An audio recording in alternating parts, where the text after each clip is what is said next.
Greetings Ravens, FiOth here, and in this breakdown we'll be taking a look at the laser pistol, or should I say laser pistols plural, because we will be dual triggering these babies. I'm gonna explain what should be used as support to increase the firepower of these things, as well as explaining why certain generators should be overall utilized to make a stable AC using them. Without further ado, let's get to it.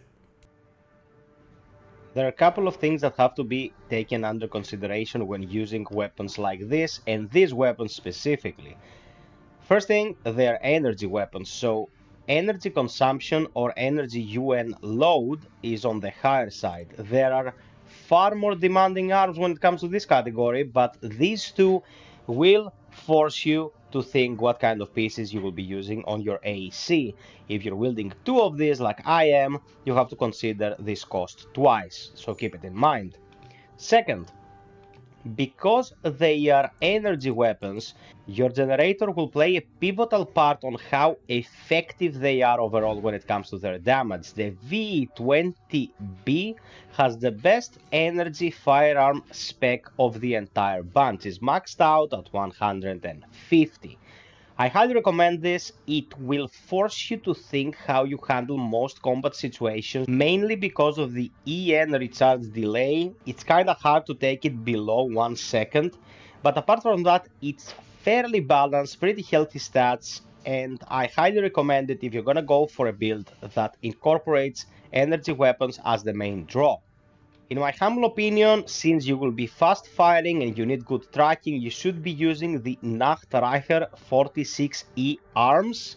Sorry if I butchered that, in the past they've told me that I did fine, but I will keep apologizing in case some German person out there thinks I'm butchering their language. These arms have the best firearm specialization, meaning they have the best tracking of all weapons. If you have 160 firearm specialization, then your target tracking is going to be the best available, up to 104.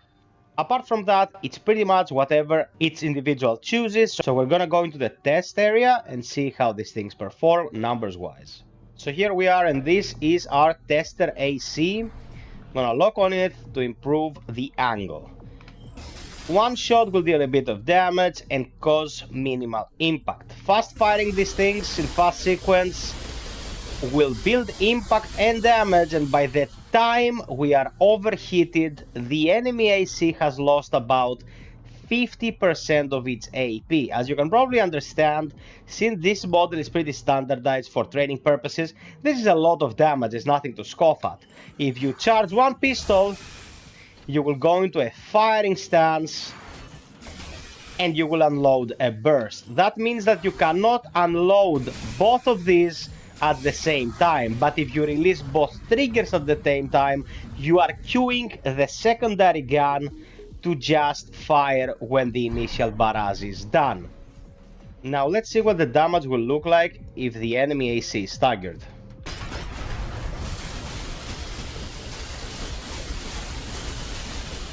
As you can see, by the time the stagger cycle is complete, we pretty much depleted 80 to 85% of its total AP, and we just used one songbird to attain most of the stagger. I'm gonna clear this up and use a new tester AC to demonstrate the burst. Now I'm gonna charge the guns, put the enemy in a stagger state, and see what kind of damage we can expect.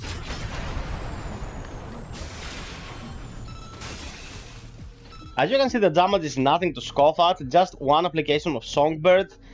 It wasn't even fully staggered. The chipping damage of one of the laser bursts went into the stagger state, and then the other one was unloaded, and we're talking 50% of this AC's entire AP pool. So these things are very, very damaging if you pace your shots. I have to note here though that the most damage you're gonna get out of this is gonna come out of a quick succession of shots.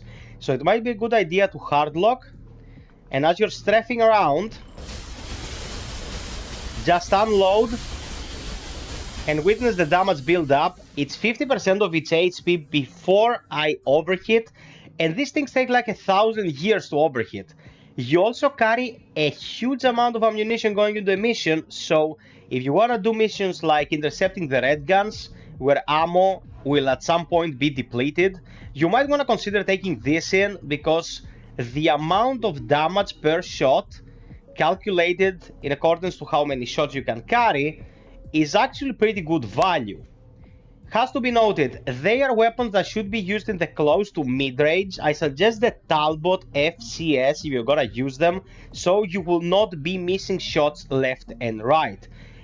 It should be noted that the charge shot does not create any kind of area effect, it's just directly aimed at the enemy. It's not like the laser shotgun that creates a blast radius, so if you're hoping for collateral with this, it's never gonna happen. You have to be very, very precise. I've seen people melt the C240 with these things, and it is a sight to behold. The damage output is crazy. Just note that if for whatever reason you're not getting good damage out of these pistols, it's probably because you're not using the right generator. The base damage is very, very good. So, get out there, give them a spin, let me know what you think. If you have any suggestions for builds related to this kind of weapon, please let me know in the comment section below. And until next time, be well, stay frosty, and always strive for perfection. Cheers!